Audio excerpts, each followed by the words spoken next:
మేడారం అభివృద్ధి పనులతో నా జన్మ ధన్యమైందన్నారు సీఎం రేవంత్ రెడ్డి. సమ్మక్క సారలమ్మ స్ఫూర్తితో రాష్ట్రంలో పాలన చేస్తున్నామని తెలిపారు. ఇక మేడారానికి కోట్లాది మంది వచ్చేలా మరింత అభివృద్ధి చేస్తున్నామని తెలిపారు. మేడారం ప్రాంతాన్ని అభివృద్ధి చేస్తున్న సీఎం రేవంత్ కు ధన్యవాదాలు తెలిపారు మంత్రులు.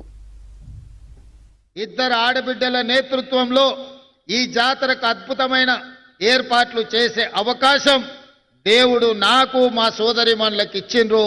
ఇది అరుదైన సందర్భము, ఇది ఒక అద్భుతమైన సన్నివేశం. అదేవిధంగా ఈ కార్యక్రమాన్ని ఇక్కడికే వచ్చి ఆర్కిటెక్ట్స్తోని ఇతర ఇంజనీరింగ్ నిపుణులతో మాట్లాడినప్పుడు 100 రోజుల్లో పూర్తి చేయాలి అని అంటే అందరూ ఆశ్చర్యపోయినారు. ఆ రోజు వరంగల్ జిల్లా ఇన్ఛార్జ్ మంత్రి శ్రీనివాసరెడ్డి గారికి నేను ఒక మాట చెప్పిన, ఏది ఏమైనా 600 అక్కడి సూర్యుడు ఇక్కడ ఉదయించిన జనవరి 28 తారీఖు జాతర ప్రారంభమయ్యే లోపల ఇక్కడ పనులు పూర్తి చెయ్యాలి. నువ్వు ఏమి చేస్తావో నాకు తెలియదు, అది మీదే బాధ్యత అని పొంగులేటి శ్రీనివాసరెడ్డి గారికి బాధ్యత అప్పచెప్పిన. ఇక ఆ రోజు నుంచి వారు వెనుదిరిగి చూడలే. ఎంతో మందికి నిష్ఠూర్కమైనా కూడా ఈయనే కూర్చొని ప్రతి సందర్భంలో ఈ పనులను పర్యవేక్షించుకుంటూ ముందుకు తీసుకెళ్ళారు.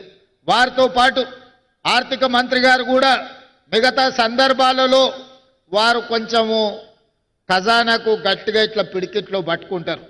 ఈ విషయంలో మాత్రం అడిగిన వెంటనే ఎంత కావాలంటే అంత, అవసరమైతే ఇంకేమైనా కావాలన్నా తీసుకోండి, ఎట్టి పరిస్థితుల్లో జనవరి 28 తారీఖు లోపల అన్ని పనులను పూర్తి చెయ్యాలని పెద్ద మనసుతోని ఖజానాలో నుంచి నిధులిచ్చి ఈరోజు ఈ అద్భుతమైన సన్నివేశానికి సహకరించినందుకు వారికి కూడా నేను ప్రత్యేకమైన కృతజ్ఞతలు తెలియజేస్తున్నా. మిత్రులారా, ప్రతి మనిషి 50 ఏళ్ళు 60 ఏళ్ళు 100 ఏళ్ళు జీవిస్తాడు. కానీ అతను మరణించిన రోజు అతని కుటుంబ సభ్యులు కానీ అతనికి తెలిసిన వాళ్ళు కానీ అతని జీవిత కాలంలో ఏమైనా ప్రజలకు ఉపయోగపడే పని చేసిండా అని వెనుదిరిగి చూసుకుంటే చాలామంది జీవితాలలో శూన్యం కనిపిస్తుంది. కానీ నాకు ఒకవేళ ఏ రోజైనా మరణం అంటూ వస్తే ఆ రోజు వెనక్కి తిరిగి చూసుకున్నప్పుడు సమ్మక్క సారలమ్మ జాతరకు అద్భుతమైన ఏర్పాట్లు చేసి గిరిజనులకే కాదు గిరిజనేతర సోదరులకు కూడా ఒక మంచి పుణ్యక్షేత్రాన్ని అందించిన అనే సంతృప్తి మిగులుతుంది. ఇది అరుదైన అవకాశం.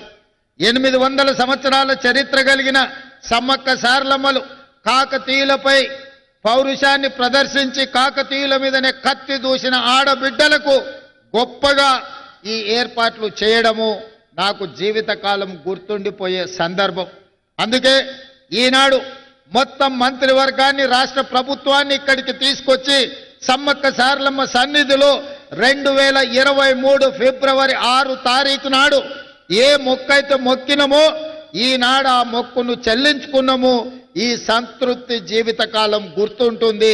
నేను అనుకున్న 2 కళలలో ప్రప్రథమంగా సమ్మక్క సారలమ్మ కీర్తి ఉండాలనుకున్నా. నాకు ఈరోజు ఒక ఎమ్మెల్యేగా ఒక మంత్రిగా ఈ యొక్క గౌరవం దక్కింది.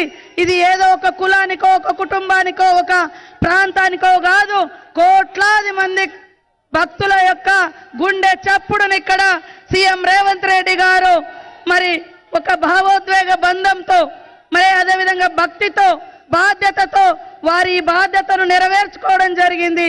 చాలా చాలా రుణపడి ఉంటామని తెలియజేస్తా ఉన్నాను. అదేవిధంగా ఈరోజు క్యాబినెట్ ఇక్కడ పెట్టడం కూడా రాష్ట్ర చరిత్రలో, ఉమ్మడి రాష్ట్ర చరిత్రలో కానీ తెలంగాణ రాష్ట్ర చరిత్రలో కానీ ఇది మొట్టమొదటి క్యాబినెట్ అటవీ ప్రాంతంలోకి వచ్చి మా క్యాబినెట్ సోదరులు అధికారులు అందరూ వచ్చి ఇక్కడ ఈ సమావేశం నిర్వహించడం, అనేక చారిత్రాత్మక నిర్ణయాలతో పాటు ఇక్కడ ఉన్నటువంటి యాతనను అర్థం చేసుకొని మరి దాదాపుగా 143 కోట్ల రూపాయల లిఫ్ట్ ఇరిగేషన్ శాంక్షన్ చేసినందుకు మరొకసారి ధన్యవాదాలు.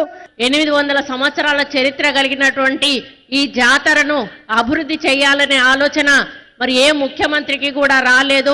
ఈ రోజు గిరిజన బిడ్డగా ఉన్నటువంటి సీతక్క ఈ రోజు ఈ ప్రాంతాన్ని మరి ఎమ్మెల్యేగా ఉండడము, ఆమె మంత్రిగా ఉండడము, ఆమె హయాంలో ఈ యొక్క సమ్మక్క సారలమ్మ జాతరను ముఖ్యమంత్రి గారు నా భూతో నా భవిష్యత్ అనే విధంగా వారు తీర్చిదిద్దడంలో మరి వారిని నిజంగా మరి రానున్న వందల చరిత్రలో నిలిచిపోయే విధంగా ఈరోజు వారు చేపట్టడం మరి ముఖ్యంగా మేము గర్వపడతా ఉన్నాము. ఇందులో కొండా సురేఖ గారు దేవాదాయ శాఖ మంత్రిగా, సీతక్క గారు ఒక గిరిజన మరి ఏరియాలో ఉండే ఆమె ఇందులో పాల్గొనడం మా అదృష్టంగా భావిస్తున్నాము. అన్న మమ్మల్ని చరిత్రలో నిలిచిపోయే విధంగా ఈ సమ్మక్క సారలమ్మ జాతరకు నిధులిచ్చి మరి మా పేరు మరి దశాబ్దాల కాలంగా ప్రజలు గుర్తుపెట్టుకునే విధంగా చేసినందుకు ఈ వేదిక మీద నుంచి గిరిజన బిడ్డల తరఫున మా తరఫున మీకు హృదయపూర్వక ధన్యవాదాలు తెలియజేసుకుంటూ సెలవు తీసుకుంటానన్న. జై హింద్.